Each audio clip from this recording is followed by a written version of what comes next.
Dan? Okay, yes, please.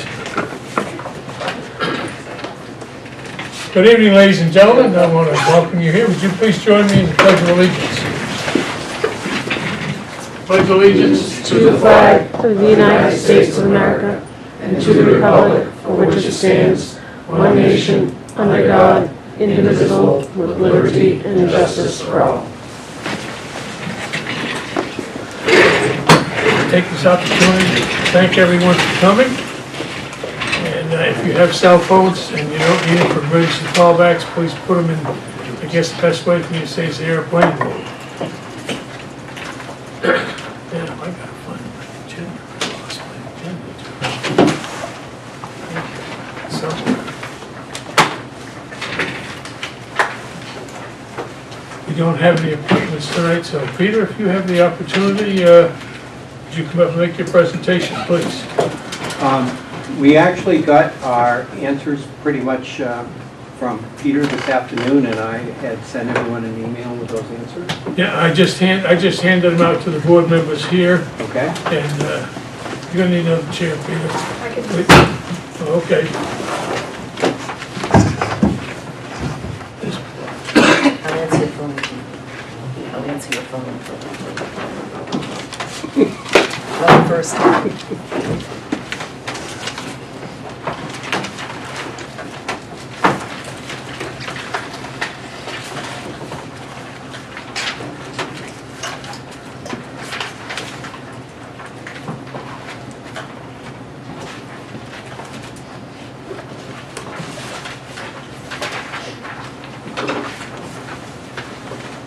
Did you see the email?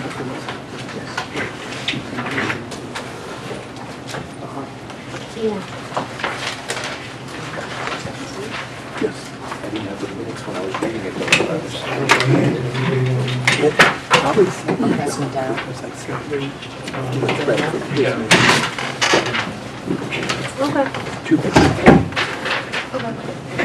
What you're getting now is the latest, as of last Wednesday, up to date, what we've spent so far this year.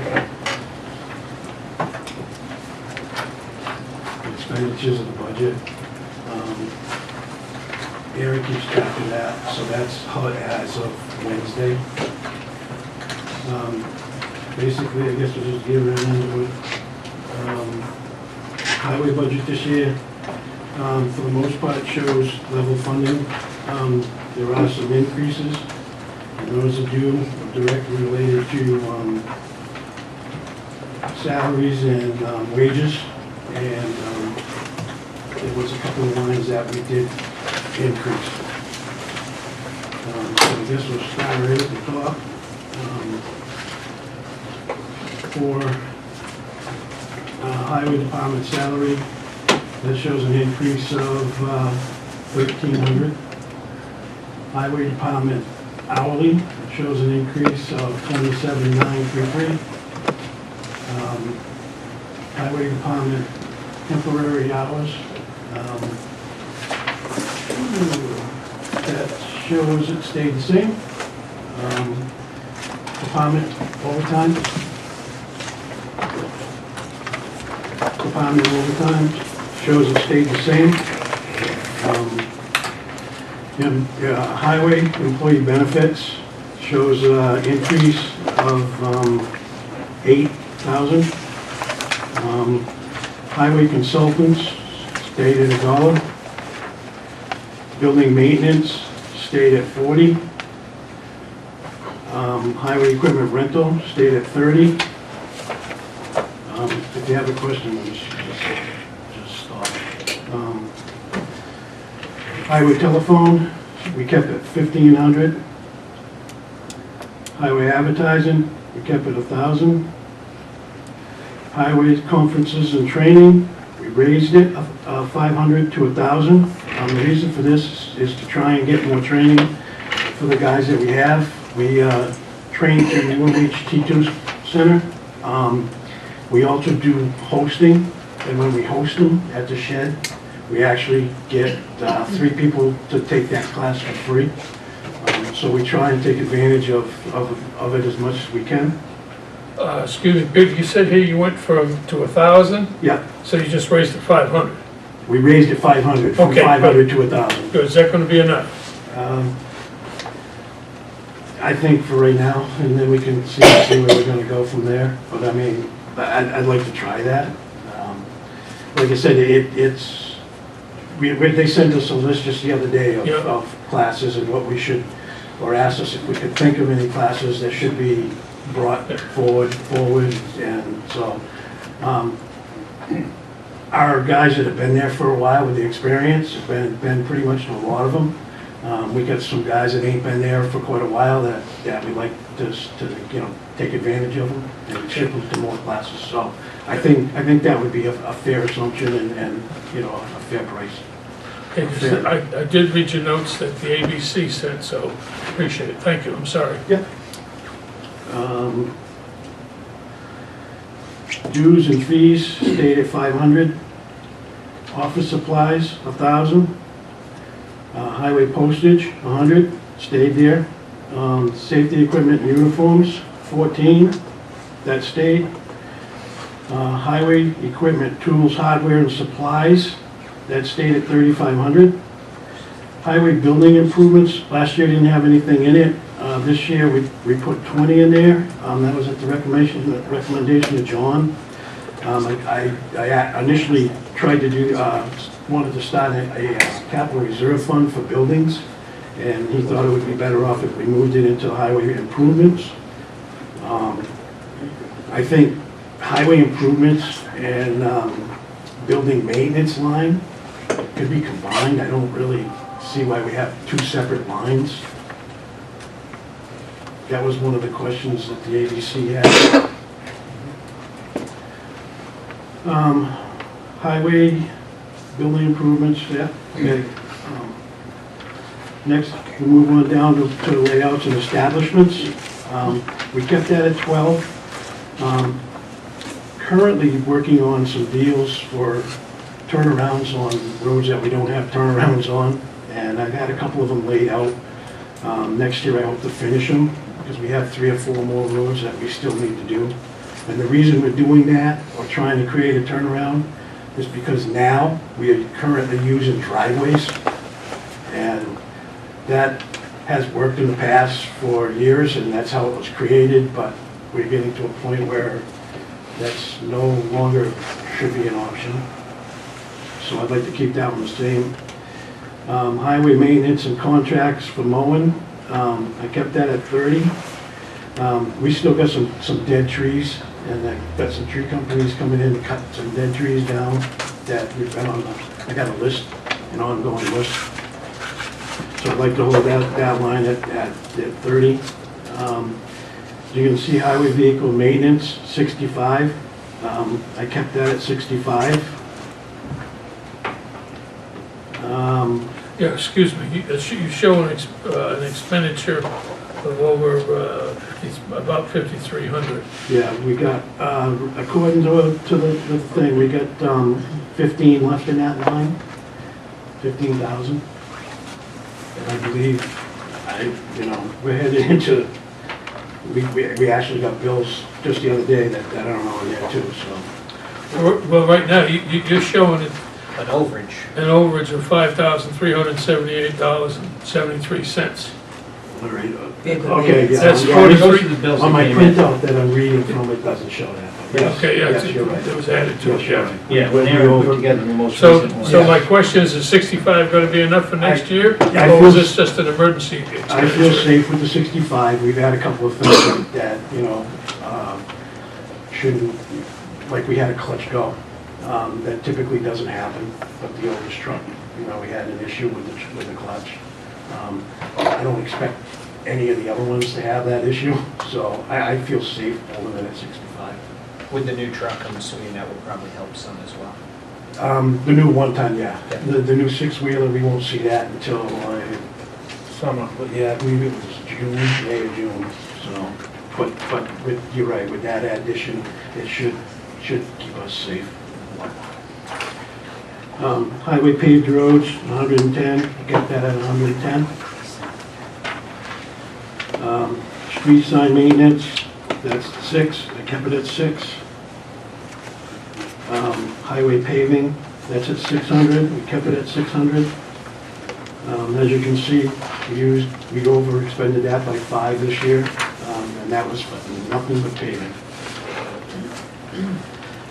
Materials and supplies, I kept that at 8. Gravel roads, kept that at 15. That shows an under expenditure.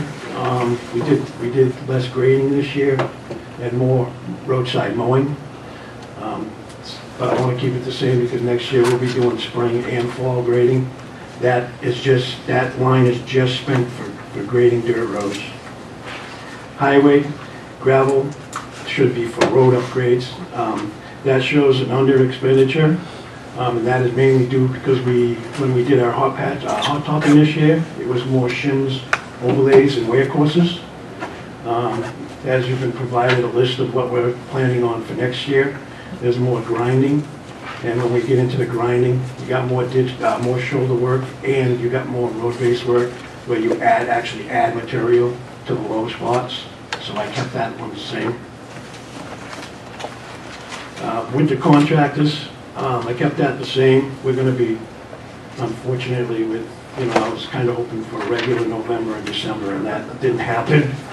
So that line's going to be over. But I did hold it the same, given the fact that we do have the emergency road fund. Highway maintenance supplies, I kept that at 25. Operating sand, I kept that at 210. I guess seeing that we're talking about this section of the budget, some good news. Aaron worked diligently on the FEMA. We tracked down time slips and the equipment, and if you remember correctly, the blizzard, I call it a storm, they call it a blizzard, back on voting day. We were eligible. We were eligible to fill out the paperwork and try and receive some funds. I'm happy to report that we're going to be somewhere around 41 and change. I expect it by the end of December.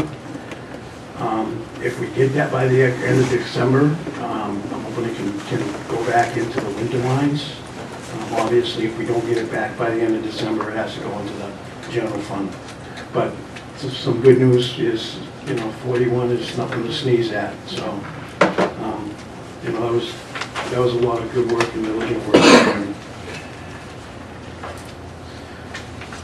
And highway, bridges, and culvert, I kept that at 10. We overexpended, but I think we're safe. I don't expect to have to do anything special next year. So that's pretty much highway, other than the one thing that was built into the budget was for a full-time foreman. I guess that was asked to be put in there. I don't think it's any surprise to anybody in here. I'd rather give Aaron the hours. I think it would be beneficial to the department. If we gave her the hours to make her full-time and not go with the foreman, she does those roles now. So I guess, that's my 2 cents on that. Another good news section, if you haven't heard, salt price went down $17 a ton this year compared to last year. $17 a ton. Went down? Yeah. And then what I did do was I did some extra work on some projects. I know we've been back and forth about the Du Bois of King report. So what I did was I went back to Du Bois of King and I asked them, I don't know if everybody wants a copy, but I didn't make a copy for everybody. I can give it to John and he can, or Aaron can email them to you. But to give you, some idea, what I did was, the first one I asked about was what it would cost to upgrade what they've already done. And they said it was going to be $33,200 to to do an upgrade of what they did. To do a total, whole, brand new one would be 65. To do a whole brand new one and have Street Scan involved. Street Scan is a company that has a special design van. It's got, I don't know what you want to call it, it's got all the latest technologies, and what they do is they ride around town, they measure depth, pavement depth, culvert depth, culverts, stop signs, and all, you know, street signs, and everything you can think of, and they put it into a program, and it goes onto a computer. I'm not computer literate, I'm not gonna pretend I am.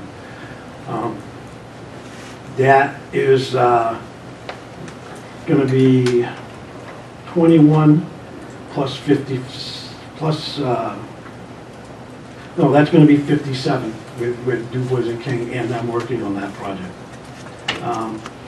57 plus the 65, Excuse me? 57,000 plus the 65 for the complete. It's 57 for that particular program. I mean, if you have Du Bois and King, they'll come in, they'll ride around with Street Scan Company. And there is, I want to say it was a $1,200 yearly fee to keep it upgraded on the, you know, on the computer. Like I said, I don't know how it works, I'm not going to pretend I do. It's a combined number. In other words, 57 for the street scan plus the 65 No, for the it's study. 65 for For the study. For the study, Plus. yeah, plus the 57 if you have the street scan do their thing.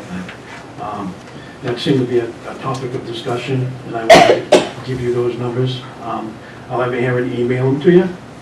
It's just an FYI. But none of those are in the budget. No, none of the stuff that I'm mentioning now is in the budget. It's numbers that I thought, that I've been getting questions on, and I thought people needed an answer to.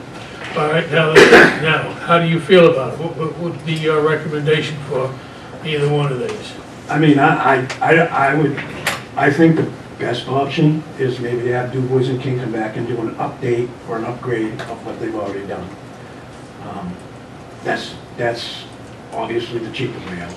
I mean, you know, as far as the street scan, I could see where it would be beneficial, but I think it's a lot of money. Other than, yes, I understand it's a lot of money, but I think, in all honesty, for the next guy that does my job, probably a great thing. well, you know, going. For me, you know, I mean, to learn the whole project, can it be done? Yeah. Yes, please, go ahead, I'm sorry. With the street scan and the prior report that was already done by Du Bois and King, we know what we've upgraded since then from the Du Bois and King recommendations. Could you just hire street scan to do the work separately? I probably could, I never asked him. Yeah, I gotta be honest with you, I mean, he came over and he did a demo and talked about what they do, but I never did ask him if he could come over and you know, without Du Bois and King and do. Because we know what our inventory was and what needed to be done and the pathway they recommended as far as what took priority. But if you paid just for street scan and they did the whole town, it almost seems like you'd get the information that you need and you could use it in conjunction with the prior study. What are your thoughts on that? I can check with them. It's a question that I didn't think of asking when they came to see me. So I can ask them and try and get back as quick as What are your possible. thoughts? I would really want to see, what are we getting out of street scan? What are we getting, what are we accomplishing? What does it give us for I could do this, direction? because he did say that he would come to the selectmen's meeting. I mean, if that's what you're interested in, I can call him and see if he'll, I mean, I ain't gonna lie to you, you'll know more about it than I will. I'm not a computer whiz, I've never been a computer whiz, and I'm never gonna be a computer whiz. There's some things in life you just have to deal with, you know? But, you know, when we talked to him, he talked some language that I understood, some language that I didn't understand, and he also said he would be willing to come in and meet. I have one question, and I'll give John it. How does the board feel about having that presentation? I'm sorry. I know. How does the board feel about having that presentation from Street Scan? I'd be very interested in it, wouldn't you? Yeah, okay. John, please go ahead. Or a, No, let John go ahead. I was just gonna say, I don't think street scans in product would give you the information in a form that would be really useful as far as budgeting going forward, because you have to then take the condition of the road and calculate the cost of the improvements to the road, and that's where Du Bois and King would come in. Actually, Dan?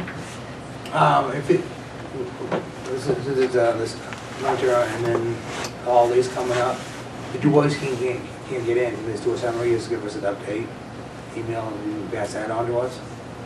Say that again. I didn't- Can you have this, if they can't make it in, scheduling, could they have just a little summary of their opinion, and then just forward the information to us? Because the holidays are coming and everyone's pretty busy. But if Du Bois and King just give us a report, we still gotta pay them money. No, there's a comment on these. All three, if they ask them just for a comment on all three of these, Ask Du Bois and King for a comment on all three of them? instead of coming here, I can do that. How about if you wanted to like the street scan thing, I could get him down maybe during the day and meet with John and Con. I mean, if, you know, however you want to do it. Like I said, it's information, it's been talked about, it's been questioned, so that's why I went ahead and talked to him. Would it make more sense rather than wasting Peter's time doing a lot of homework and the board's time meeting with somebody, is to get the information of what Street Scan provides up front and then verify that it's something we actually would be able to utilize, and then we can look at the data that goes into it and determine if there's value added, and if you wanted to, we could run it through the technology committee, if there's a want or a desire there, but at least it gives us a chance to look at it and determine maybe there's other pathways that it can, from an integration standpoint with maybe police and or fire as well. Dan? I agree, and then Andy put it better way than I did. So waste everyone's time and your time. So let's just start with the information on Street Scan, what they have, what their product is, what it provides us, and then we'll go from there. Even if you want to forward the information over, I'll gladly. Whatever you forward, make sure that everybody in the board gets it, please. We can email. Yeah. Marcia, you had a comment? yeah, no. I did attend a demonstration by Street Scan. Actually, Du Bois and King invited us down to their office. And it was an interesting presentation because, like Peter mentioned, they do inventory, your culverts, your street, everything has a cost. It depends what it is. It measures condition of pavement. And it actually puts it in a program. To me, I think even Peter would find that it's probably not as overwhelming as you think, but it basically puts it into a GIS program so it can identify, and it actually can give you rough estimates of what it would cost to fix a certain stretch of road. Yeah. It really, I thought, I was kind of excited about Green, it. yellow, red, I mean, it Yeah, kind of it- shows you where your problems are and where they aren't. Yeah, so. and I think, like Pete said, but they did a lot of test borings. I mean, the report Du Bois and King did back a few years was like this thick. I wouldn't think that too much has changed under the ground that you would want to go through that whole cost of doing test borings Yeah. again. So, I mean, to me, it didn't seem like the presentation would take that long, that it might be worth having, I think it would be worth having them come in and do it for you. There were some of the other communities, surrounding communities that attended also, some of the road agents and whatnot. I want to say there was some over towards Manchester, but I can't remember if Nottingham was there. But there were some of the road agents too that thought, like Peter Cook has a lot of information in his head. This was a way of getting it down and into a program so that's there for whoever comes along after. And that's Thank you, Marcia. Thank you. Does anybody on the board have any other questions so far on Peter's presentation? Great, the next, Excuse me. Peter Royce, do you have any comments on the first section that he's just covered? No, I think we got our questions answered. Okay, thank you. Sorry, Peter, go ahead. the next one is I did go as far to get a price on the Young Road culvert at the boat launch. If you remember, I came in probably 2-3 months ago and talked about it and said we seriously need to be thinking about replacing that. Both ends are rotten, the middle is okay right now. You know, if we can't push it much further. It doesn't fall under the Bridge Aid program because it's not considered a bridge because it doesn't meet the size. Bottom line is the price to replace that culvert with a 8x10 concrete structure and adding on the lake side a 4-foot path, for a better term, to allow the fishermen to be off the road. And that was a total of 354,000. I know the first thing is, wow, that's a lot of money. Yep. I didn't ask, or should have asked, what the price would be if we replaced it in kind with another culvert. Maybe that's something I probably should throw out there, but it's something that, you know, I really, I'll get some pictures if you want, but both ends are gone. Well, just out of curiosity, it may not meet the bridge, the guidelines of a bridge in its current state, but looking at an upgrade on that to an 8x10 concrete box culvert, I'm guessing it would probably come a little bit closer to the bridge requirements at that point and should meet Excuse the me, bridge. it's 4x10. 4x10? Yeah. Glasses help. Yes, they do. I will, like I said, you know, everything that I'm going with, I will email a copy to each one of you. Also, I know the beavers tend to create a very nice natural nuisance around there. And I know I see the guys constantly lugging brush out of it. That's why we decided to go with it bigger, is to help alleviate that problem. Well, and then what's the back pressure on it from the wetlands side coming into the lake? I mean, is that, because I know even if you go down there after the lake was lowered, there was a pretty significant backup on that side where the water was probably a foot higher than the lake. Yeah, that's usually what it is. Or more. Yeah. The back pressure all depends on whether you're in the culvert unblocking it, or whether you're outside the culvert blocking it. What side you're getting sucked through on? Yeah, because the only way, I'm gonna be perfectly honest with you, the only way to get it out is you put on a Gumby suit, you climb in the outlet end, you pull the beaver dam, and you let the water drag you out, and the guy tries to catch you when you come out.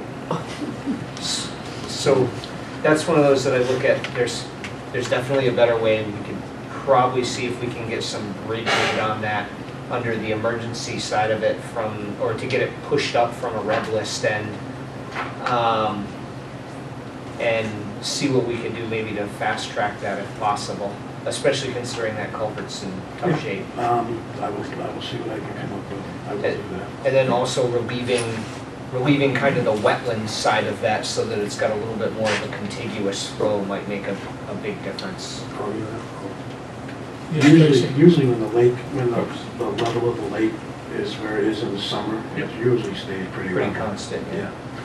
Peter, how long has the culvert been in place currently?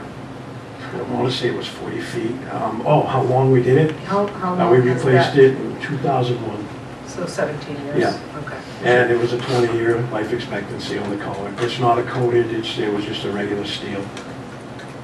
Dan? How about like, maybe Fish and Game have a program, there's the beavers and stuff, for funding. I will check into that. I'll ask John Wallace. They'll have a program, they'll show you how to put a device there that the beavers think they're blocking, but what it is, it's just a huge trap. We've tried those. Have you? As far as, yeah. Okay. Yeah. We've, believe me, we've tried everything you could think of. Yeah. The best thing that works is a screen in front of it on the inlet end. But the problem is, people have, for some reason, like to kick the screen into the lake. And, you know, so if you, what we found was, if we take and bolt it and padlock it on top of the culvert, it tends to stand out better. All right. I'll tell you, I've had one cross the road in front of me and it was the size of a dog. Just bark at you. You didn't run it over? my little cart probably would have ruined it if I had the truck, maybe. Is there any other further board questions? Peter, please continue, thank you. The other one was we've discussed probably 8-10 months ago, was Orchard Hill. With the current situation, for lack of a better term, relieved, I got an estimate to refix the hill. Current owner has given us easements and stuff like that on his side to put in some drainage and fix the section of road and take the crook out. And bottom line is that was 166. So if I'm assuming you've all been up Orchard Hill Road.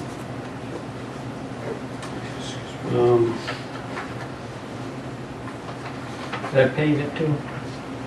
Does that pave the hill? 166.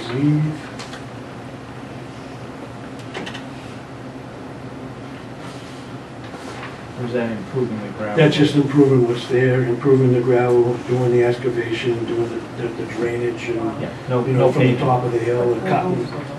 If you've been up there where you crest the hill at that house on the right, that, you know, we're gonna go from there all the way down to Toll End. It's not just the section in front of the house. It's all the way to the top. I'm sure Ricky will tell you that when you crest that hill with a fire truck or a truck, you can't see nothing. And one of the other projects that probably, I don't know if you've seen memos go around, Mr. Bailey been asked a few times on Canaan. That Canaan, we call it Durgan's Hill. Yeah, We grade it, we do everything we can. Obviously, when you get the torrential downpours, you know, the silt, the rocks, and gravel goes downstream, and we grade it back uphill. There's different ways of fixing it. Obviously, different prices, and they range from 63 to 148. It all depends on what you want to do. But once again, I will email this. You'll be able to see everything. It's written down. So if you decide that you want to do something with that, it's there. just so the board's aware of, I turned around and received 3 complaints on that section of the road. And in talking with everyone, the other way to get that road done is because it has a, Scenic road. it's a scenic road and you're limited to what you can do. And the only way you can do that is if the people want to give up the status of being a scenic road. Well, currently there are 2 individuals that do not want to give it up, so they're not, Peter is hands are tied as to what he does. He tries to do his best to take care of the culvert and to take care of some of the washouts and what have you. And but I've spoken to these people 3 times, and 3 times they've checked, and still 2 individuals that don't want to give it up. So that's why he's has the figures he does. So that's it. Dan. Yeah, your request, I went out there one day and looked at it, and because the road's narrow and stuff, you're doing a great job, but instead of putting it on us, the people can pave an apron inside of their property and just keep the water going down the trench line so it doesn't flow into their property. Yeah. We went up there probably a week ago and we cleaned out the ditch lines and we cleaned out, you know, where the gravel had washed off to the side of the road, and we rip-wrapped it, and, you know, and they seem to be happy with that. The only reason I did this was because there seemed to be some question as to what extent, obviously, that quote is from the least extent, with the least amount of, not damage, but, you know, least amount of work done to totally redoing the whole hill. What we have is we have a hill, I don't know, it's gotta be 100-foot elevation difference, I guess.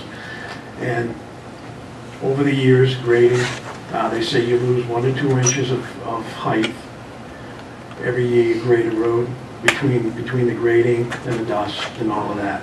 And if you go up there and you actually stand there and you measure from the top of the gravel to where the ground, the grass is, you come up with 40 inches, and that's just about the whole 40 years I've been here.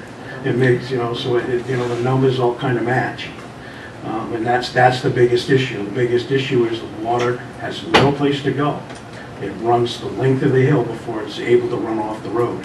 So that's the issue, and that's why we have a problem, you know, or that one individual has an issue with what's happening. We have two now. Well, that the individual I saw, he could correct it himself. Yeah, On his own drive. some of them do it, some of them don't, yeah. I'm not gonna, you know, say they don't. Thank you, go ahead, Peter. Continue, please. Yeah, the next one is going to be questions asked at the board, and asked of probably John, if it hasn't already been asked. Nottingham paved their section of Cooper Hill Road.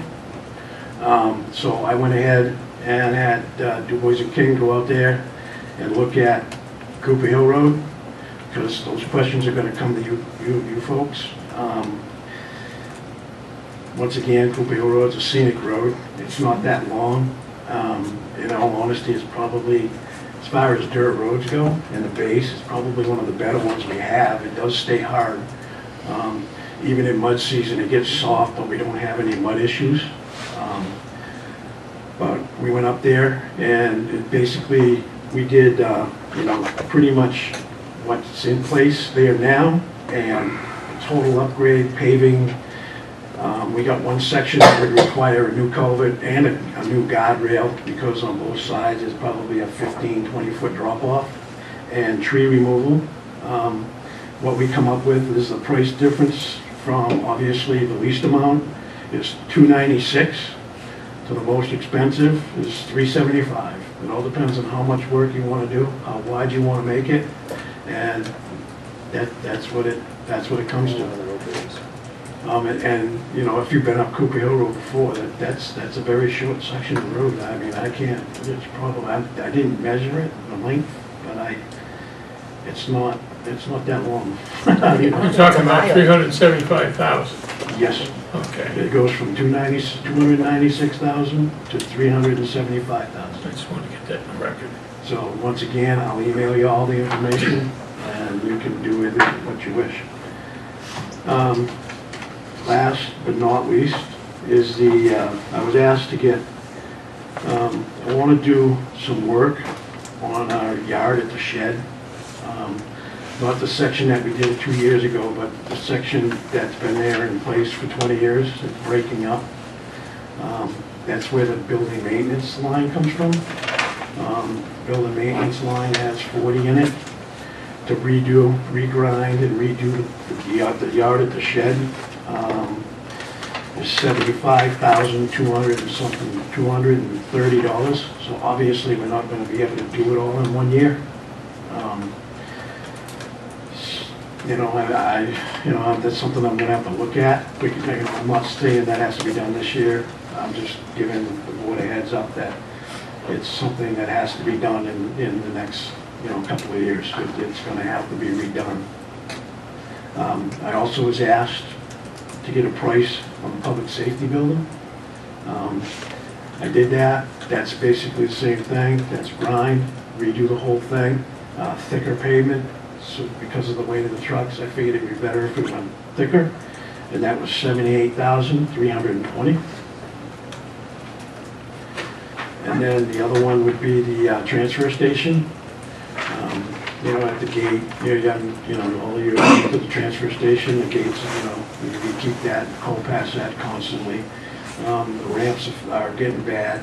One ramp, if you go up it, just after you crest it, there's a dip. You know, we'd have to redo the wall. But to repave that section, the same thing, would be grind and just redo the whole thing. That price was $53,156. So, once again, I'll send you all the information, and you can look the numbers over yourself and decide what you want to do. Questions? Dan? Yeah, there was talk of lower part of Beauty Hill, redoing that, reconstructing that. I want to do test borings on the lower part of Beauty Hill. I want to do some test pits. I want to find out what's there before we get into what we're going to do, because we may have to box that section out. Box that section out means start at I call it Ralph Swain's house, and just, if you know, it's the top of the hill, and then go to the, all the way to 125, and, you know, what boxing it out is, you dig it all up, completely replace everything that's there, you know. If we got ledge, we're gonna need to drill and blast. So that, you know, I'm looking to do some exploration next summer and see what we got there to put it in next year's budget, so in 2020, we can, if we gotta box it out, we'll box it out and do it. Any other questions? Go ahead. Of the items that you listed, Orchard Hill, Back Canyon, Cooper Hill, and Young Road, which one would you say is the highest priority? I think Young Road is absolutely positively the highest priority.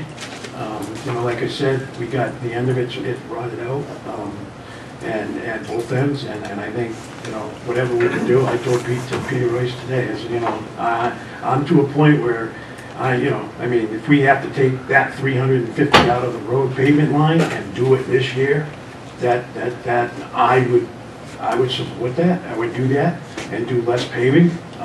If we're ever gonna do something like that, without raising the budget or having a special warrant article or whatever, this is the year to do it, because our roads are in fairly decent shape.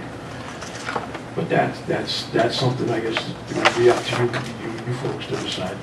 But basically, Cooper Hill, that's just an FYI, because you're gonna receive phone calls as to why Barrington won't pay their end.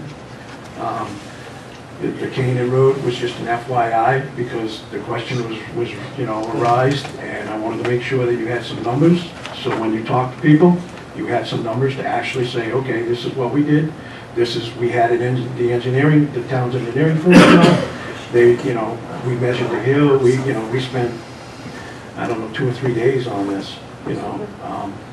But I wanted to provide you with those numbers because those questions are gonna come forward.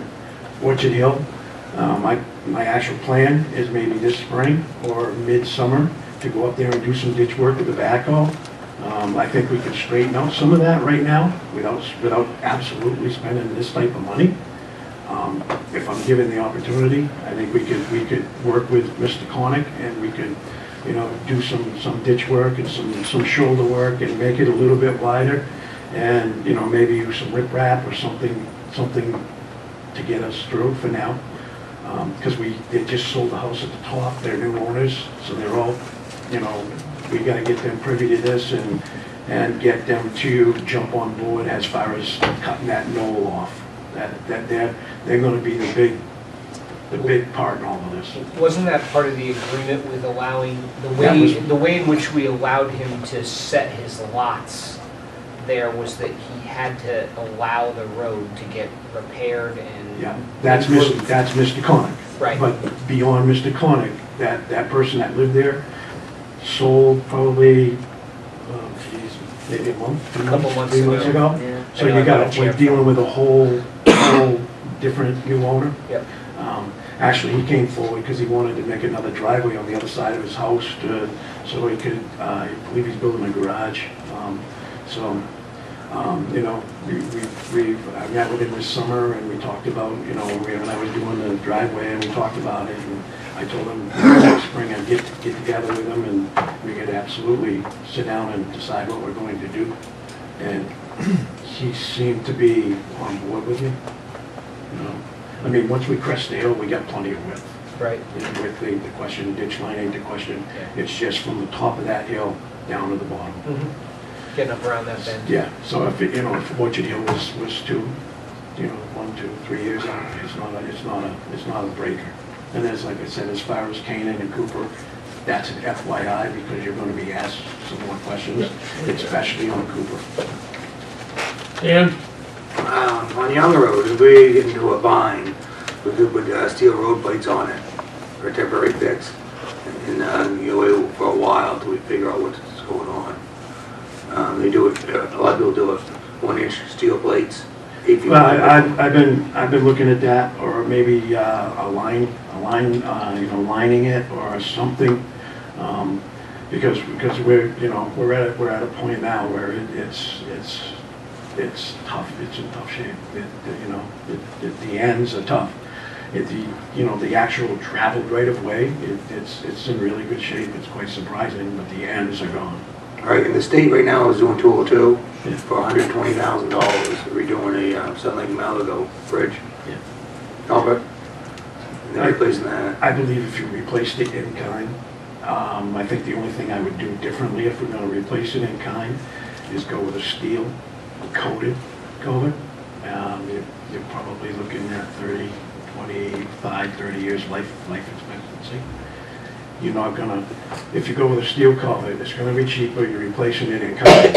If you go with a 4x10, you know, obviously you're dealing with more wetlands, you're making it wider, so the DES is gonna, you know, require some changing and some extra permitting for that. So, I mean, that, if you want, I can try and get a price of replacing it in kind with the difference being a coated culvert. Any other questions? Andy? How old is the bridge on the other side of that, this box culvert gets over on the? Truthfully, it's before my time.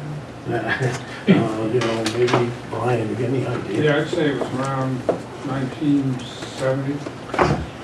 It was before my It time. was actually before, probably 68, somewhere in there. Been there a long time. I mean, the only problem we have with that one is every now and then we get beaver in there. I mean, we can have the, you know, the people on that side blow right through it, you know, no problems at all. Peter Royce, do you have any other questions? Just a number I didn't hear, and I apologize. The estimate on yard work around the shed, Yes. what was that number? You 75, said 40K was enough? For the paving? 75,000. Is that what you said? Okay. That's just for the paving. I also discussed with Peter today, right now in that line, it shows we have some money left over. I just turned it, we're trying to get prices on doing the shingling on the roofs, for fuel, and for the recycling building. The other thing is, I haven't got a written quote, I just got the phone call at 6 o'clock today. I was looking at adding on, because what the problem is now, we're running out of diesel fuel when we do storms. So I was looking at adding an extra tank or another tank to what we have. And during this whole process, I'm finding out that some permitting needs to be done and some other stuff. I will have a written quote tomorrow, but the quote for that fuel and to redo what's there to allow us the capacity. We wouldn't have an issue if it was just us, but we got the fire department to, you know, do everybody's fueling out of there. So when we have a 2-day storm or a day-and-a-half storm, we basically run out. Hanscoms, they were great to work with, you know, make a phone call and they were there 20 minutes later. They were bought out. They're bought out by a bigger company. I'm not so sure we're gonna have the advantage of you know, 20-minute service anymore. But just to give you a heads up, the price on that, Andy, probably, if you remember a couple years ago, you guys checked into the key systems and all that. The price on a new fuel system for the shed with tanks and everything is $140. That's about 135 more than I ever expected. Because I thought it was gonna be simple, add a tank, hook the two together, and we were gonna be on our way. But, like I said, I guess there's some permitting and rules and regulations have changed that won't allow that. All right, thank you. Peter, before, let's, Would it make more sense to add one to the fire department? That's what I was thinking. I mean, I don't, you know, I mean, I can, yes, Dan, please. Legally, you can buy a fuel truck and have it parked down there filled up and fill it or transfer it. Okay. I wouldn't want to do that because you get, you know, the storage and the chance of the tank leaking, and then you got another whole vehicle you have to maintain, and it also has a pump system on board. That's my opinion. I'm just getting information. I mean, you know, 340 days a year, it's not an issue.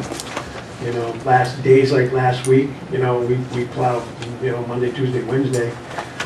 Come Wednesday evening, we were we was sucking on the bottom of the diesel fuel. The gas, we don't got any issue with, it's the diesel. John, Are they going to put diesel pumps at that new gas station that's going in on 125, and what would the hours be there?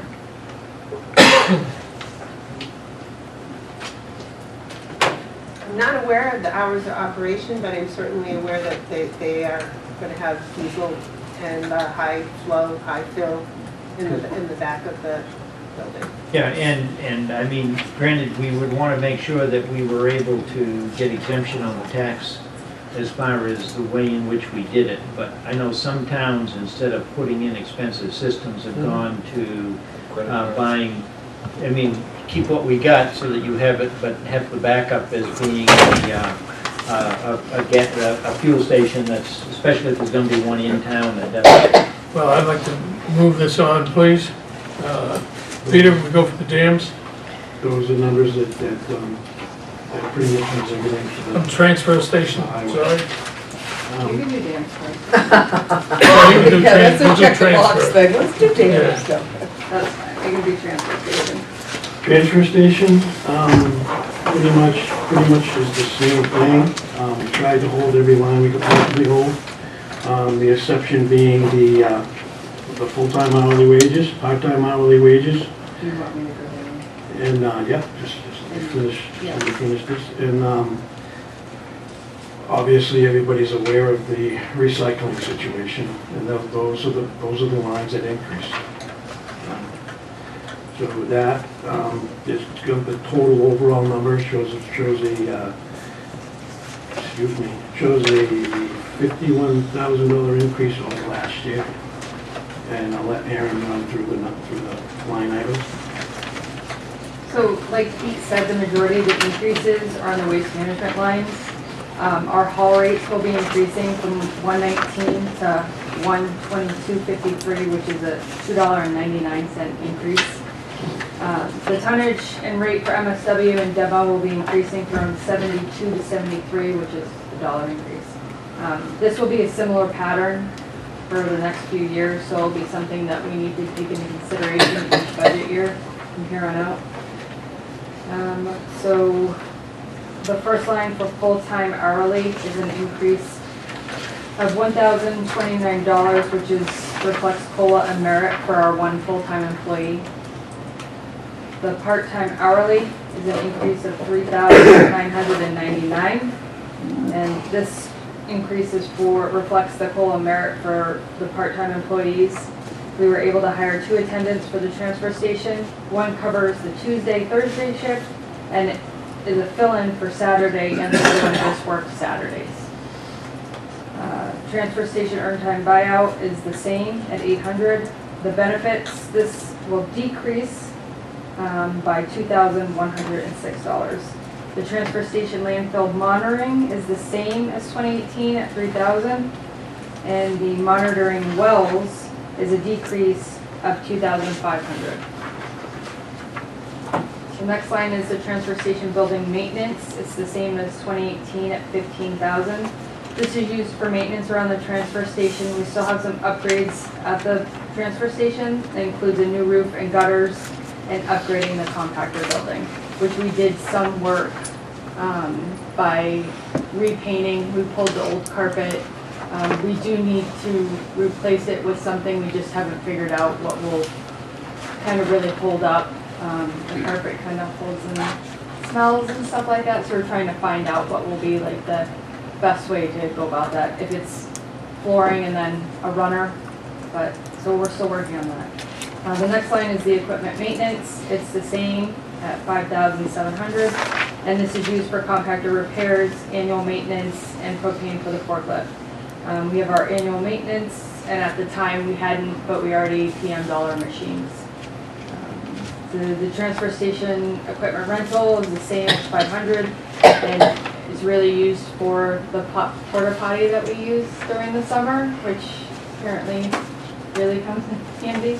So, I think we'll continue. If I could, I'd just like to add, the reason we do that is because I don't want to leave the highway door unlocked and just have people go in and out.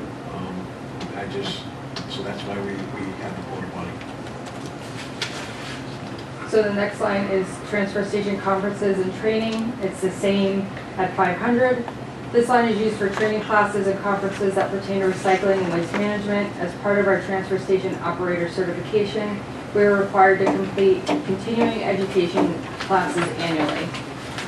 While we use training opportunities free of cost at DES whenever possible, other conferences and training usually require a fee. The next is the transfer station dues and fees. It's the same as 2018, and that's $1,000. This is where all the renewal certifications come out for all our operators, and that's usually a $50 fee if it is not late, and then it increases to $75.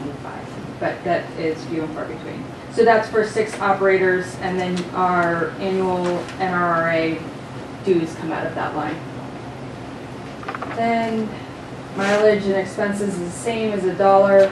The operating supplies is the same as 2018 for $25,000, and this is where some of their office supplies come out of, which is usually receipt paper, some paper clips, our Crystal Rock, which is the water, but is now, I believe, W. Mason or Mason. Yeah, we changed companies. Yeah, so it's no longer Crystal Rock.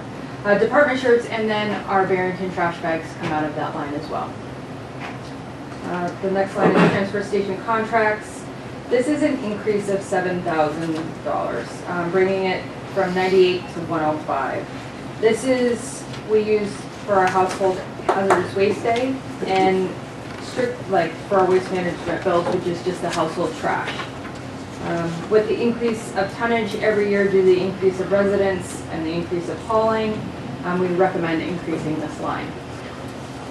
Bulky waste is an increase of $15,000.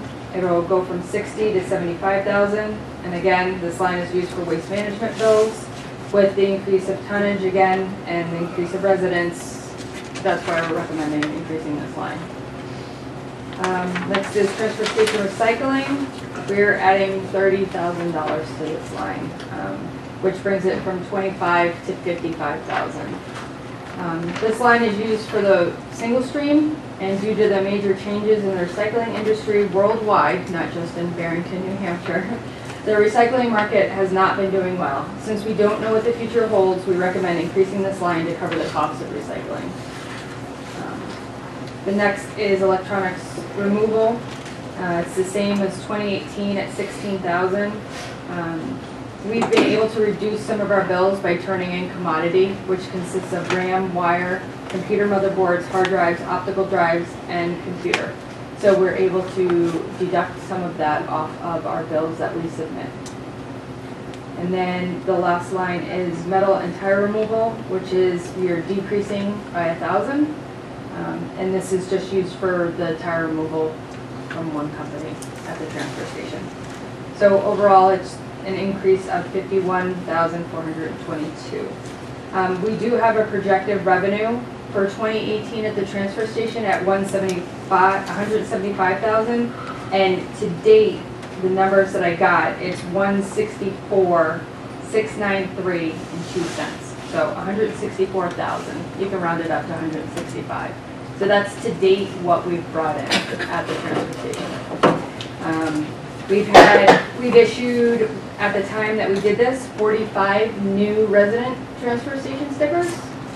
And fun fact, 27,000 pounds of electronics have been recycled, which is the equivalent weight of a fighter jet. I know you guys are all. And by year's end, we will have sold over 4,000 packages of trash bags. So we've had a huge increase in that. Peter, Royce, do you have any questions on what she just covered?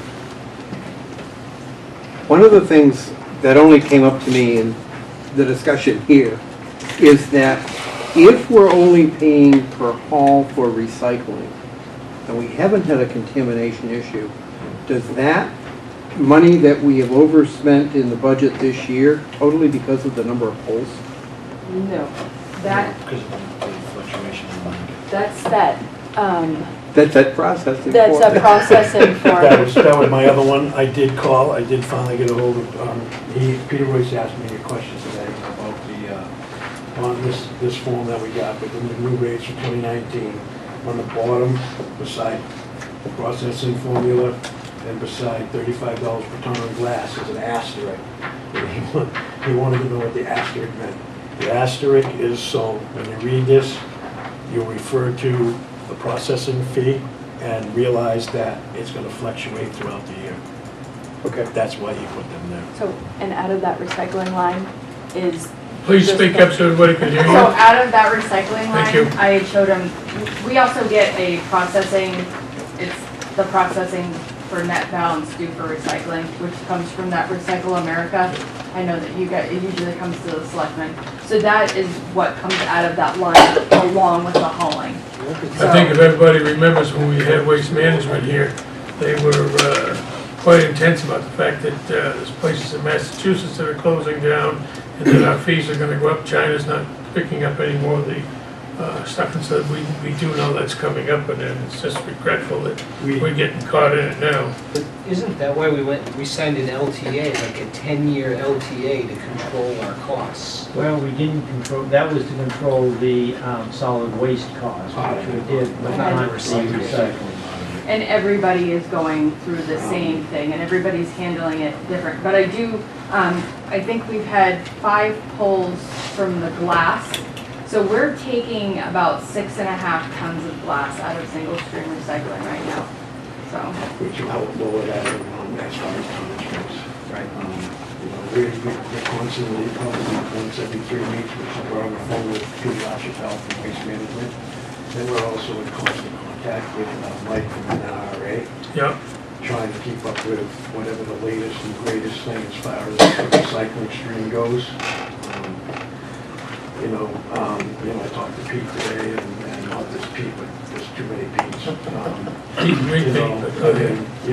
He said he expects a higher market, possibly the first 2 or 3 months of the year, and then expects it, not tank, but go back down the way it is now. So it's gonna fluctuate also more until the nation and the president or whoever can figure something out and get. taking in consideration the waste management presentation we had and everything else, and specifically the closures in Massachusetts, what do you think that the vehicle processing, the dumping is going to be in Rochester? Do you think they're going to take a lot more, thus causing us to have a difficulty? Rochester's got a lifespan, and every time you ask them, it gets shorter, and then all of a sudden they buy land and it gets bigger. So, in all honesty, I'm not trying to avoid. No, I'm not just asking. That's all. I think the best person to answer that would be Pete LaChapelle. Do I see if those places are closing? Do I see more coming to here? I've been told when we did our contract that they're going to take the people that they got, and they're not going to take extra because they don't want to run out of room. They don't want City of Rochester to run out of room. They don't want, so I don't. If they take it, I see them saying, okay, you're going further north, not Rochester.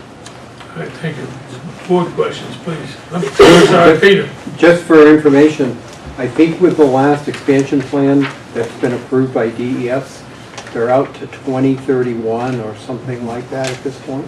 Does that sound right, John? Yeah, that sounds right. When I was city manager in Rochester, they kept opening cells that allowed them to keep expanding it, and they indicated at that time that they had the land to keep doing it, provided they could get the permitting, given the isinglass's protected river and everything else. And I think this last shot put them out 10 more years. Thank you, Peter. Thank you, Peter. They'll eventually run out of room. Dan? And they're going up, because it dropped 28 feet, the cells, so they are raising it up, he's settling. Yeah, we own land across the river, and it's actually my sister's, and I own beyond that. But you can sit there and you can watch all the vehicles on top of the Mount Rushmore, or Trashmore, we call it. I have a question on the bags. Now, you buy the bags for trash and you resell them, and then where do you put that money that you resold them to? How do you keep track of that? They're coming into the general fund, It right? goes into general revenue to offset taxes. It's part of our total revenues that we use to offset the tax rate. So what you're telling me then is line number 4321, 01, 4651, operating station supplies, 25,000. You buy the bags, You buy the bags. and then the money that you get reimbursed for that, out of that 25,000, then that's turned back into the general fund? Yes, The if I can, 164,000? if I can, I've got the numbers, I had them run today for me. And in electronic fees, thus far, year-to-date, we've collected $10,816. For trash bag revenue, $112,000. For tire waste, we've collected $1,380. $39,834 we've collected in recycling revenue and $791 in metal fees. So that $112,000, you're in the $160,000+ of revenue right there year to date in the transfer station. That all goes as part of the revenue that was used to set the tax rate. We also get money from Planet Aid. Oh, Yeah. Planet Aid, yes. And I think that's brought in $564. It's not a lot, but Yeah, It's something. Keeps it out of the waste stream. Everything helps here on that Yes. revenue picture, but it shows, it's not a one-to-one offset. We don't set it against the lines, gross appropriation, so we set the revenue on the revenue page and we set the expenditure on the operating budget. Right, we still lose, what, approximately 80K? Yeah. I just wanted to know, thank you. Any other questions from the board? Seeing none, Peter, let's move on to dams, please. Dam stayed the same. I mean. All right, dams stay the same. Any other questions from Peter and Bryce? Registration fee. No, our Any concern questions on was the what was board? still left in the warrant, in the capital reserve, which, again, at some point, we're gonna have to deal with that, but. Does anybody on the board have any questions? Dan? We still gotta deal with goodwill, at some point. If you remember, that I. What goodwill are we talking about? Richardson. Well, I remember, not a decision, but is the funds for this gonna fall under Conservation Commission because it was their land and stuff, or are we gonna pay for whatever gets done over there? And that was we never went forward with that. Oh, that is correct. Something's coming up Richardson with Bond? it. Yes, yeah. You're right. They were supposed to develop a plan. Pam was working on the plan and we haven't seen it yet. So until we get a dollar number, I think it's up in the air as to where the money's coming from. Would you shake the bushes on that, John? Apply a little bit of pressure back Well, I at think what you're gonna find is next year, because it's due for an inspection, I think the ES is gonna tell you what the plan's gonna be. I hate to say that, but, Yeah, that will affect our budget though. yeah, because Maybe. there's quite a few trees that are gotta go, I do know that, and I'm not so sure that they're on the way. Anyway, moving on, do you have anything else? See, no other questions on Peter's budget? I have one question. Yes. To solve your problem with the fuel, City Dover buys fuel from Urban and stuff. The fire department could purchase cars They got them. and they could get either end of town. But don't they fuel out of that too? I think they got the cards, we don't, but they do have cards, and Ricky's offered me the cards, if I ever get another quantity. So, Right. it was just, it's one of those things that, for lack of a better term, it's awful handy to pull in there at midnight and be able to fuel up without having to run down the Lee traffic circle or wherever they fuel. And here's another thing too, inside the garage. His budget, please, that's they what we're have- talking This about. is all budget. You can put fuel storage for heating systems inside the garage. You can store fuel in there too. It's the same number 2 fuel oil.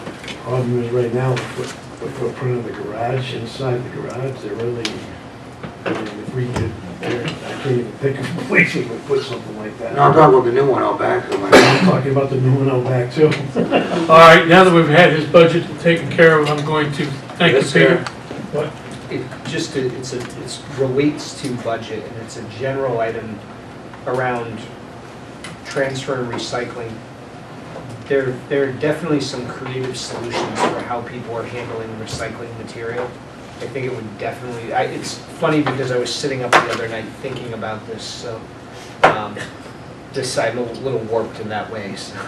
But I was at the I'm transfer glad you're normal. station Saturday and just was processing through, there's definitely some creative solutions for handling glass and cardboard and some of the other items, so there may be some worthwhile ways to look into how we could better take advantage of that. And, I'm sure Steve probably knows some solutions as well around things like that, so. But that's a conversation we can have at a later point.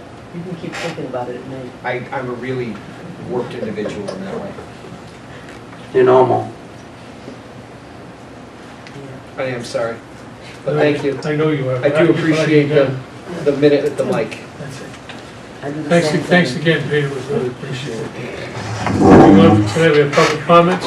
Let me remind everybody, public comment is limited to 3 minutes and discussion of 15 minutes total. If you have any public comment, please. My name is Steve Diamond. In that vein exactly that Andy's bringing up, I did a little bit of reading on the subject. My understanding is that what actually happens with glass is it gets used like sand. I understand probably the transfer station buys a lot of sand. So maybe not in every situation would be appropriate, but with some processing it could quickly be turned into something that doesn't have to be hauled great distances at great expense, which apparently is what happens quite often in general. Also, cardboard, when we first adopted single stream recycling, I was advocating that what I heard in presentations from Europe about how they keep everything cleaner by keeping it separated. So things especially like corrugated cardboard have quite a bit of value if they're clean. It may also be compostable, so maybe they don't have to be in the real waste stream at all. We can handle it ourselves, I'm not sure. And then plastic bottles, high-density polyethylene, this sort of thing, they have very little value, but perhaps they could be turned into something that did have some value. Like I happen to know from a little background in arborism, that arborists often spend $1,000 for 100 feet of rope. That's a lot of money compared to pennies per ton. Maybe there's something useful we can do with it, so there's a valuable product that comes out the other side. If we have to employ people a little bit more, maybe make a profit from it a little later on, something that the corporate world might not do. The other benefits of reducing impact on landfills and fossil fuel consumption would be potentially quite important. Right now, with the cost of oil being so low, it's actually discouraging the use of recycled materials, especially in plastic bottles, because it's so inexpensive to use perfectly clean stuff that's new. But the costs to the environment are paid by every single person who breathes. So these questions are important. Thank you, Steve. Do you have any other public comments? I'm kind of duplicating what Andy and Steve said, but I went down to Lee a week ago for the weekend and saw their operation, and his name's Toby Van Aken is their manager for that thing, and he spent an hour with us and really gave us the whole show of what goes on down there. But it's quite a process. But it is true that the market's really bad now for the recycled material, and a lot of that was China actually took 1/2 of the recycled material on the globe, went to China, and on January 1st, they stopped, and the reason was the stuff was too damn dirty. Now the Europeans are a lot better than we are, but it's really pitiful that, and I've seen it in Manchester and I've seen it in other places. People are too damn lazy to clean the stuff up, and some of the stuff they throw in there, it doesn't belong. But Lee, I got to give them credit. They since 1992. They had a Warren article, and they've been recycling since 1992. And I have a list here. They work with an agency that's out of Epsom that covers all of New England, and I think upstate New York. And they'll call this company that they work with does forecasting, and it's like playing Wall Street, I guess. But they will call them and say, "Hey, don't get rid of your aluminum for the next 2 weeks. It'll go up again 2 weeks from now and stuff." I got the sheet right here, and it gives the prices that are being paid for the material that they do, but they do on number one, plastic, they have a clear bin, they have a colored bin for peat, then they do other, one more on just mixed plastics, tin cans by themselves are veiled, aluminum cans are veiled, and I've got all the prices here for what they get.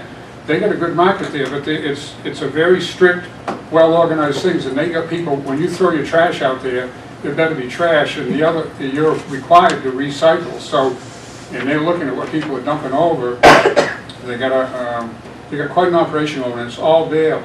So, but I'm gonna do a little more talking to these people here and see, they even have material, some of the paper that they had to be cleaned for a while, and these guys hooked them up with an outfit in Canada where you can mix magazines and paper.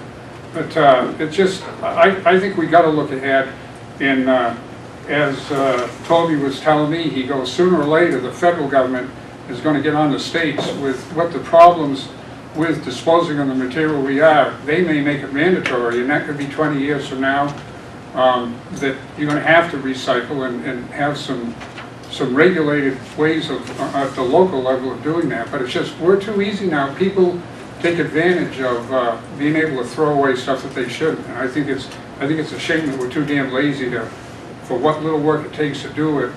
The single stream isn't going to work.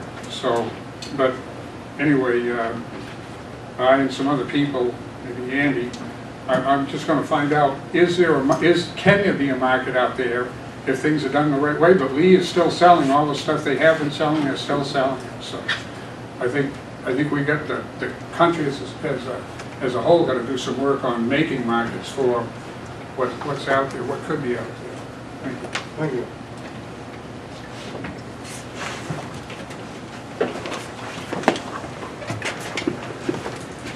I got my stopwatch the other day. That's how we're watching you very closely, yeah. You only gave me 255. But you got up twice. First, I want to invite all of you on Saturday at 2 o'clock to stop by the station. We're going to have a little celebration for the 40th anniversary of EMS services in the town of Barrington. It's pretty impressive. It started out with Joel Sherbin running around town with a medical bag in his car and going to people's homes and trying to help the people as best he could until an ambulance could come out of Somersworth or Rochester or even Dover to where we are today, where we're running pretty close to 700 ambulance calls a year, and we'll soon be having 2 ambulances at our disposal. EMS services are certainly the busiest part of fire and rescue today for Barrington and other communities. So certainly I'd encourage you, if you're available, to stop down sometime between 2 and 4, take a look at our new ambulance, enjoy a piece of cake. We got some 40th anniversary coffee mugs with handouts till they're gone. There'll be light refreshments. Joel's going to be there holding court. So certainly we'd invite everybody to stop by. The other thing I had was, in my budget, I'm proposing to go away from a stipend type system to a part-time hourly system for the call members. There's really 3 things that are driving that. One is the Department of Labor, while they recognize a stipend system, it's a lot easier to get caught up into doing something wrong. It's a little tougher for us to make sure that we're following the straight and narrow and keeping our people, paying our people for what we're supposed to be doing. It's a little tougher for them to kind of keep an eye on to make sure that I am doing what I'm supposed to be doing correctly. Department of Labor would just, in their opinion, would prefer it just to be a straight up, you pay an hourly rate and be done with it. So the other side of that, the other benefit to that with our stipend system is everybody gets the same thing. The stipend pool is based on a pool of money, and they get points for being active, and then the points are based on the amount of money that's in the pool. It doesn't allow for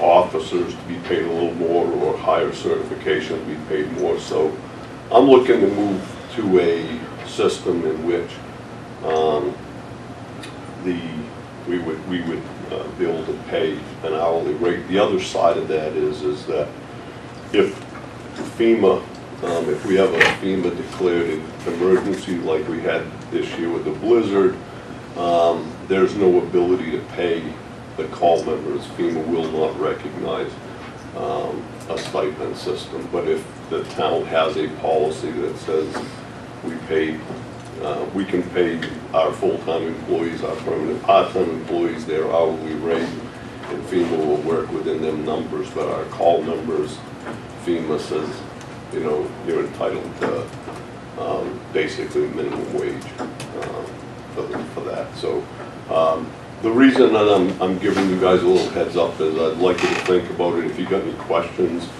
you know, before next week, I'm not looking for a decision tonight, but if you had some questions for me that I could be prepared to answer so that you could make a decision. So one question I would have is, how often do you have a crew report and they're called off under the 2-hour minimum? Because if you go to the wage system that you're proposing, you will pay every crew member on that truck a 2-hour minimum each time they report. And then within a 24-hour period of time, as you can imagine. That's not correct. The Department of Labor, as long as we have a policy in place that the employees understand that we can use 1 hour. Is that specific to the fire department? Because it's not specific to other industries. They're not coming in as a callback. It's not treated as coming in as a callback. So my full-time employees coming in as a callback, I have to pay the minimum of 2 hours. But they're on an on-call basis. They're coming in as needed and they're being paid an hourly rate. But there's not a requirement to do the 2 hours. You've specifically asked that question to your industry? I will confirm that. Okay. Everybody, I put out a policy request for various departments around, and there's nobody is paying a minimum of 2 hours. Well, once you turn around and do the check on that, we can sit down and go further with it. The biggest issue. Would that help you, Tracy? Yeah, I'd be absolutely. The bigger issue is, most of them are over an hour anyway. The way the point system works right now is they get a minimum of an hour anyway, and then anything over an hour, I round it up to another point. If we're out on a type of an emergency, a bad car accident or a structure fire that takes 3 or 4 hours, they get points equivalent to the number of hours we're out. Plus, right now at night, they actually get, after 11 o'clock at night, between 11 and 6, they get an extra point. So again, the money, looking at my numbers, my budget's gonna show about in that line will show about a $10,000 increase. But I did that strictly because what I'm hoping is, and let me back up a second, the other idea behind that is I hope it,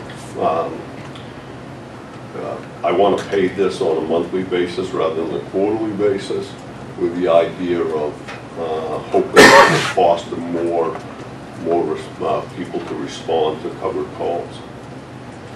Would the dollars paid by the insurance company help defer any of that cost? No.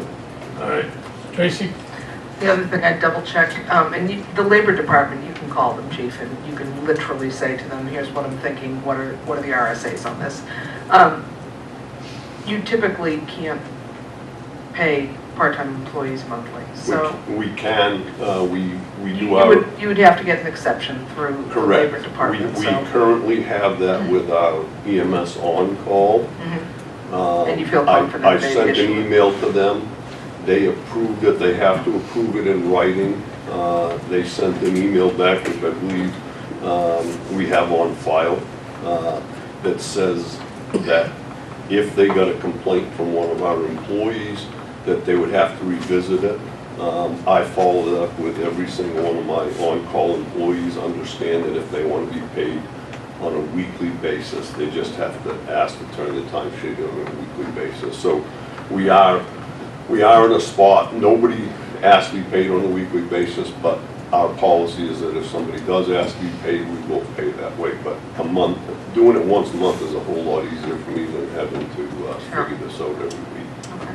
I don't have a secretary, I'm not looking for one, I'm not asking for one, but if I have to sit down and figure time sheets out every week for 15 or 20 people, then that'll, Yeah, I would just, I'd ask the questions of a very seasoned inspector before she you. doesn't get my time sheets till middle of the afternoon, now she get them on Wednesday if I have to do it. If you have any questions, please just send me an email so that I can be prepared to pass some information. The only other question I'd have on that is from an impact standpoint of staffing. Right now, you kind of can have as many as you want. You suddenly start adding a bunch of part-time people and that changes the game. Not necessarily, because these people are still, they're still gonna be only available limited times. What I'm hoping it will do is that some people, the current policy we have with the stipend system is that they have to meet a certain number of calls before it triggers their ability to be paid. And what I'm hoping is that by going to a part-time hourly and they're getting paid more frequently, they will, they'll look at, but I don't think the numbers are gonna change in my end. I'm really hoping it's gonna foster more response so that the town doesn't have to hire more permanent part-time people. Thank you, Chief.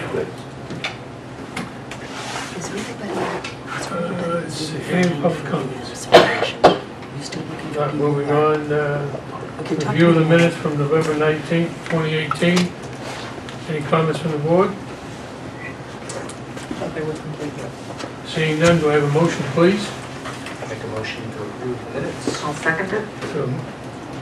All opposed, say aye. Seeing none, motion carries. Staff report?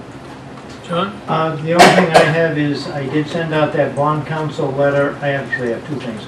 I sent out the bond council letter that you would want to see a copy of for the library, and it's in the signature folder. I didn't get any questions back, so it seems to be fairly standard form that we've used before. The second thing is, In reference to that, have we gotten a response from the library trustees in reference to? no, they canceled their meeting because of weather last week, so they gotta reschedule. They were gonna meet last week, remember they told us they'd meet the next night, and there was something, all I saw was there was I got a letter they canceled because of weather. I don't know anything more than that. So, I do have a question on that. Since they're a separate entity, we have to be the group signing for their bond? The town is the one that's giving the bond, so, yes. That is a really sticky wicket. We're signing for a bond on a budget we have no real control over, for an organization we have no say over. Think about that. I understand, whoever lobbied for the library got the law passed to the library's favor. They read a lot of books. All set? Yeah, and the other thing is I sent out the revisions on the finance officer job description. I worked with Tracy, there were a couple of minor changes that were made, but basically what you saw last time. So is that agreeable to everybody that we'll review these and we'll vote on it next meeting? After they've had their meeting and come back to us? No, it's finance officer. Oh, yes. Yeah, I just received it. Well, that's why I'm asking to go to next So meeting. the three areas that were updated within it was the wording for oversight of learning additional job duties outside the scope of the current position functions, the review of the physical demands for the job so that they matched the finance director's position. Yes. One slight upgrade that there could be up to 30 pounds. I thought of, the boxes at year end that you often are storing away. They're pretty heavy. So other than that, I don't think there were any other significant Nope. changes to the actual position description, and I think the job has been posted. So I don't know if you want to wait on a vote, folks, or if you feel comfortable with what's been proposed. As Dan said, it was handed out today about 5:15 or so, that's why I was taking the, Absolutely. If you want to wait for the next meeting. yeah, the next meeting, just turn around and let everybody review it, and that way it takes away any, well, I didn't know. Gotcha.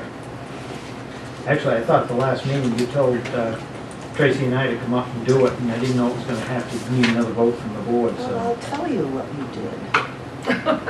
Well, we still need something timely, man. Oh, She's in the know. Okay, let me think which one this is. Report back to the board. Yeah, okay. No, that was the town administrator. And reviewed by you and This is Connor. not, no, different one. Oh, Okay, let's move on, move this meeting along.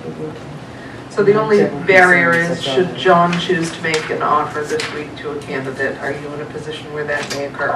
No, Okay, problem solved.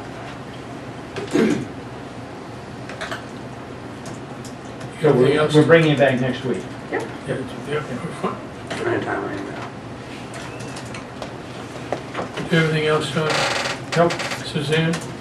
a signature on the bond council letter, payroll manifest dated November 18th, and accounts payable manifest dated 11/21.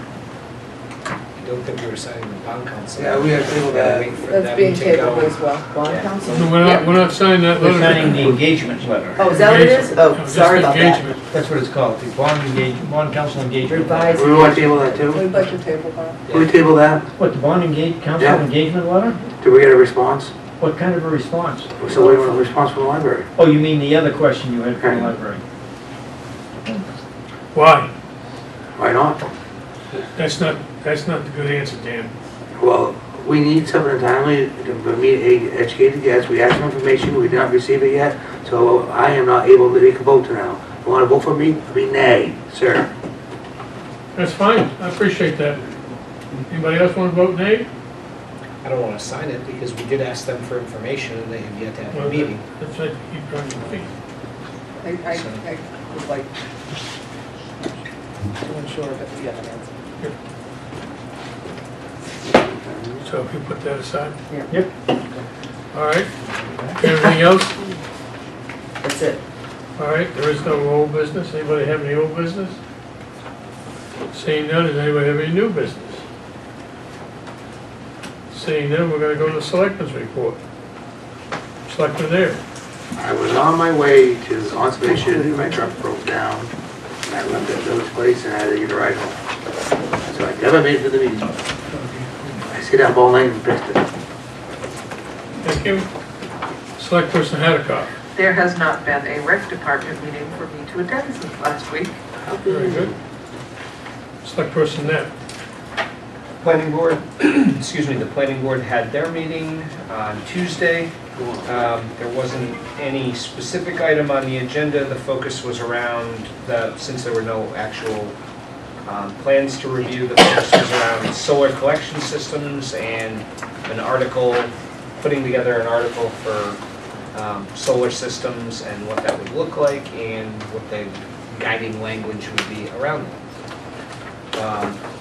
Also, I would just like to not only recognize the technology committee, but Connor for getting everybody's email out to them. So now everybody has their barrington.gov emails, which is a big win. And we'll keep working through those processes, or Connor will, with getting calendars up and running for everybody and working toward Link and all the other functional systems, which hopefully make things a little bit easier for everybody. He assured me this morning that he was gonna help, so I should be able to speed on that shortly. Good deal. And I have, just based on what I saw originally and the feedback, it was positive feedback and how it's working so far, how it has initially kicked off. And one of the questions I asked this morning was if they had any problems with it, and just little things, and then it was being taken care of immediately, so it seems to be running very well. I didn't mean to take your thunder, but it really is working good. It should Thank be everybody. smooth as it gets going, and it should make things a whole lot easier. It will also is they get their OneDrive up for document storage. It will get everything off of everyone's desktops and into their shared network or their internal network, so that they have much better control and retention. Actually, very few store on desktops, most are stored on the server. But you're right, it will That's get good. us on the cloud instead of the server. Yes. Can I make one comment? Sure. Andy made me think about the school board. Today I found out neither Rochester nor Farmington has a tax rate yet. Farmington does not have one because the school still hasn't done the documents they need. And it made me think how fortunate we are to have a school board that got their forms all in a timely fashion. We were one of the first towns in the state to get our tax rate set. And so that, given the problems that exist some other places, I just wanted to thank especially the finance staff on the school SAU, but also the school board as well for timely responses. So our tax bills are due the earliest that they can be due. December 1st. December Third. 3rd, and it can't be due any sooner than that. So you could come in on Saturday. You could come in on Saturday, yeah. I also did see, so as we're taking a tax rate increase, Dover's actually taking a tax rate decrease. But their assessments went up, and their tax rate. I know about 7.9% is what I'm seeing Yeah. from different folks around there. Any other comments from Andy? But their tax rate still went down. Yeah, I know. Ours is still going up. Smoke and mirrors. That's what it is, it's smoke Any and other mirrors. comments? Andy? No, that's all, Okay. sorry. Thank All of you. my meetings were canceled, so I have nothing to report. CBA canceled, so that's it. Second, public comment. Anybody have any comments? Seeing none. I look for a motion to adjourn. I'll make a motion to adjourn. Yeah, well, And I'll second that. All those opposed, say aye. Motion carried. Meeting is concluded. Thank you very much for coming tonight. This morning? You want to look at something this morning?